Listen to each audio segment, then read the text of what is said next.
Mě Schizo říkal, že ty vole nesmíš dělat jakoby prudké pohyby nebo hulákat, protože on se vyplaší a uteče ten Zdeno.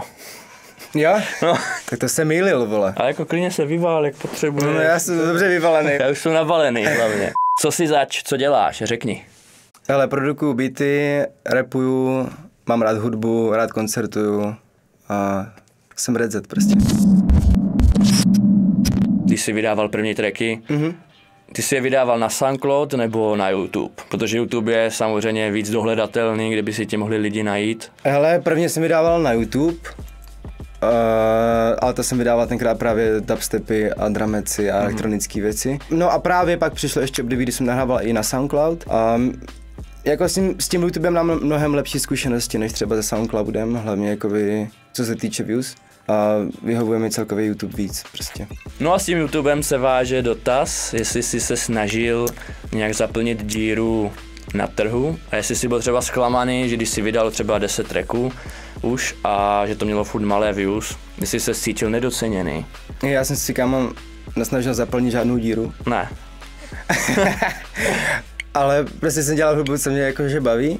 A bylo ti jedno, kolik lidí to jede? Bylo mi to celkem jedno v té době, jo. Mě to bylo jako vždycky jako vlastně víceméně jedno, jako vždycky jsem chtěl být slavnej, ale prostě jsem dělal to, co mě baví. Já jsem byl prostě rád, když kamarádi říkali, že to je dobrý. Na tom mi hodně záleželo. A dneska mi na tom ještě pořád záleží, jakoby. Mě se když prostě kamarád řekne, že se mu to nelíbí. Aby podporovali hlavně ti nejbližší. Yes. No, když si lidi poslechnou tvůj sound, tak zní docela tak nějak garážově. Chystáš nějaký upgrade nebo chodit do nějakého profi studia třeba? Ale ten garážový sound vím, že bylo hodně slyšet třeba při dřívějších trecích, jako v období třeba, kdy jsem vydával mixtape Ecstasy nebo takhle, tak tam to bylo hodně, jako by to chrčelo, prostě řinčelo. Ale právě já se spíš snažím jako sám si naučit prostě pracovat s těma equalizérama a takhle, aby to prostě neznělo tak špinavě. A doufám, že jako to je třeba vidět i v těch pozdějších trecích, že prostě už to není tak jakoby tak zachrchlaný ten zvuk. Baví mě spíš prostě sám se vzdělávat jakoby nějak v té zvukařině, než že bych třeba šel do studia. A mě třeba by bylo nepříjemný, jakoby. Nemáš rád, když tě někdo čekuje. Já to chci dělat všechno sám prostě. Nedokážu představit, že bych třeba nahrával song a na něj se dívali 4 lidi, víš co? A nikdy prostě není ten bod, kdybych si řekl, hej, já udělám song a ten zvuk je fakt jakoby úplně špička 100%, víš co? To podle mě jakoby třeba ani nikdo neřekne, víš co? Že prostě vždycky je tam něco, co bys mohl trošku poladit. No, to je vždycky, no. Tak máš třeba 20 finálních mixů, že jo, že vždycky vyjedeš jeden, poslouchneš si to v rádiu, nebo na mobilu, nebo na sluchátkách a tady něco napíču, ještě jednou to upravím. No hlavně rozdíl, když jste pustíš na sluchátkách a pak si pustíš v autě u kamaráda, tak prostě, jako já nemám auto, víš co? Nemáš ani řidičák? Nemám. A budeš mít? Já teda řidičák mám, ale auto nemám. Jo. Ale to je jedno, já stejně furt chlastám. Jak vlastně probíhá tvoje tvorba hudby? Děláš beaty sám? Kde vůbec nahráváš, nebo na co nahráváš?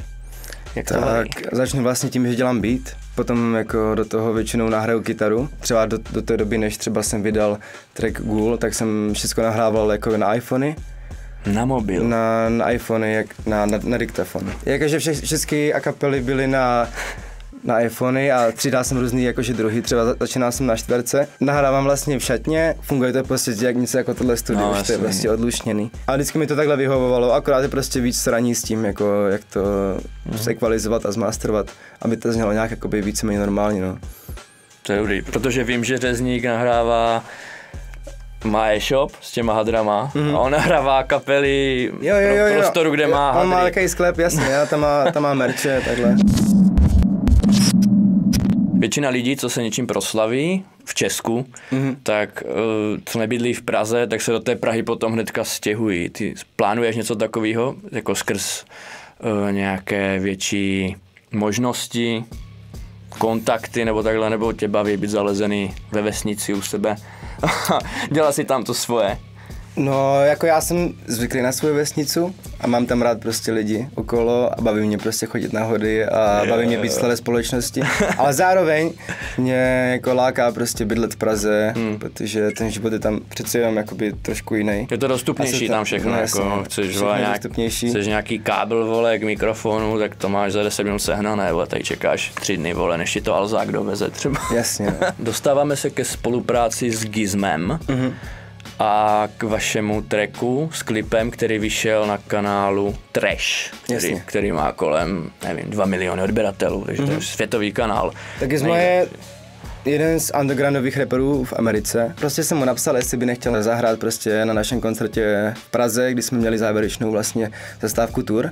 Odepsal, že jakoby v pohodě, že by prostě u nás rád zahrál a posledně jsme se vlastně domluvili i na tracku. No a jak se dostal ten váš klip na kanál Trash? To domluvilo No asi, právě že? Gizmo právě už má, no, tak jako nahrál na Trash už jeden song. Jasný. Takže jí napsal, jestli můžeme nahrát další a tak se tam dostal. A tam se to nějak schvaluje, že právě klip... lidi si hodně myslí, že Trash je kanál, který je úplně nějak jakoby vzácnej, nebo takhle, že se tam jakoby dostaneš hodně těžce. Jo. Ale víceméně to prostě o tom jakoby jim napsat. Takže ale takhle, musí to mít samozřejmě nějakou úroveň, zase by tam nepsal každý čurák. Tam psat, jasně. Takže nepíšte tam. Svoje skladby tvoříš hlavně v anglickém jazyce, nebo úplně ze 100% v anglickém jazyce, že jo? A mě by zajímalo, jestli se někdy dočkáme české sloky, nebo českého aspoň refrénu. Ale kdybych dělal nějaký song, který by byl úplně ze srandy, nebo takhle, a nebyl braný vážně, tak klidně. Ale já jako v českém jazyce nemám vůbec žádný zkušenost, co se týče rapu. Jako myslím, že to je třeba taky jazyk, který se prostě člověk potřebuje naučit, jako když chce rapovat, jako, nebo takhle, když chce člověk rapovat česky, tak se musí jako i naučit rapovat česky, že to není jen tak, vole, že prostě staneš a rapuješ česky. Ráno vstaneš, tak teď budu rapovat česky, vole. A jako nevím, přijde mi, že dlouho jsem se učil rapovat anglicky, tak proč teďka začít rapovat česky, víš? Od té doby, co jsi vyletěl nahoru, tak si určitě objel hodně rapových akcí, třeba Hip Hop Camp nebo takhle. Jasně. A zajímalo by mě, jestli se tam našly nějaké hejty nebo nějaké fuck-upy od takových těch real hiphopíků, víš co ještě třeba, vole, v tomto roce nosí baggy pants, to je píčo nějaký rap metal, a to ani nechceme, že tě třeba někdo vyfakoval, když jsi byl pro párek v rohlíku, stánku nebo tak. Ale od takových real hiphopíků právě dostávám dis v tom smyslu, že hodně lidí dneska hraje prostě přes akapely. Tady tyhle lidi to jakoby nějak prostě moc nechápou, což jakože já úplně chápu, proč oni to tak myslí, protože jsem třeba dřív hrál s kapelama a nedokázal si představit, že bych někdy rapoval prostě přes nahraný song, ale na druhou stranu mám v té hudbě prostě ten hlas tak jakoby extrémně jakoby vykompresovaný. Já začnu třeba s loku a to mám jakoby hlubokým hlasem a ten vlastně v mikrofonu jde slyšet strašně málo, jakoby oproti tomu vysokýmu, že kdybych křičel do mikrofonu, tak by to zase strašně lítalo nahoru a potom kdybych jakoby rapoval tím hlubokým zpátky, tak by to nešlo vůbec slyšet. A to je jeden z těch důvodů, proč to takhle je. A druhý důvod je, protože prostě jakoby to rapu jakoby rychle a snažím se nadechnout někdy. Je to potřeba. Je to potřeba. Takže to je jako jediný takovej jako disk, který jsem měl od starých hopperů. Jo. Ale to je úplně pochopitelný disk, který můžeš mít i od starých rockerů. Nebo prostě. Taky jsem jakoby si říkal, vole, že to je za čuráky, vole, že to rapuje pičo, vole, přes song, vole. Jaký je tvůj vysněný dream feat? Pro lidi, co nechápou, společná písnička s někým. Suicide Boys, Ghostemane. S Ozim. S Ozim?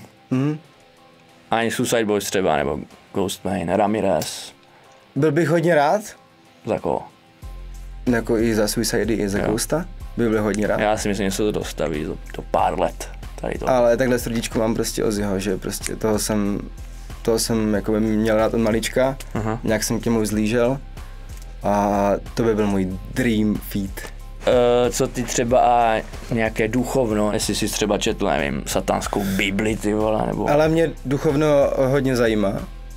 Hodně mě zajímá možná z toho důvodu, že moje mamka k tomu má hodně velký vztah a je hodně lidí, kteří prostě jsou k tomu strašně skeptičtí a prostě nechcou ti věřit ani piču, co jim řekneš. Ale já k tomu prostě věřím. Věříš na nějaké nebudu nikomu prostě jakoby nutit svůj názor nebo takhle. Co třeba, věřte, nevěřte, sledoval za mladá. Ej, tak to si pojeme pičoviny, kámo, ale sledoval jsem to. A byl jsi z toho posraný. Jo. Co jdeš za filmy nejvíc? Tak nejradši mám prostě Nejradši mám Pulp Fiction. Z toho nějak vzniká tvoje přezdívka. Jo, z toho vzniká moje přezdívka. Můžeš říct zrovna. Moje přízvisko vzniká z Shawshank Redemption a z Pulp Fiction. A v Shawshank Redemption byl týpek, co se jmenuje Red, je to ten Černoch, je to ten Morgan Freeman. A v Pulp Fiction je takovej ten buzík, co je v tom obchodě na zbraně, se zbraněma. A ten se jmenuje Z. Takže vlastně takhle vzniklo nějak moje jméno. Na YouTube je dohledatelné jedno video, nebudu říkat název radši, ale je to komediální video, nemá to nic společného s hudbou. Je to z roku 2014, je to ve skateparku točené. Co to tehdy bylo, jakoby, ty jsi chtěl být nějaký bavíč ještě před tím rapem, nebo před tou hudbou, chtěl si být nějaký youtuber? Já když jsem byl třeba 13 nebo 14, tak mě hodně bavily filmy a říkal jsem si, že bych třeba mohl jako někdy třeba točit filmy nebo takto, tak jsem se začal dělat prostě různý videa, které teďka nejsou dostupné na internetu, ale byly to videa, ve kterých jsem prostě třeba dělal nějaký jakoby gangsterský přestřelky. Pak právě s kamarádem Jonášem jsme jezdili na skateu a řekli jsme si, že prostě natočíme nějaký video, nějaký srandovní. Nějakou komedii.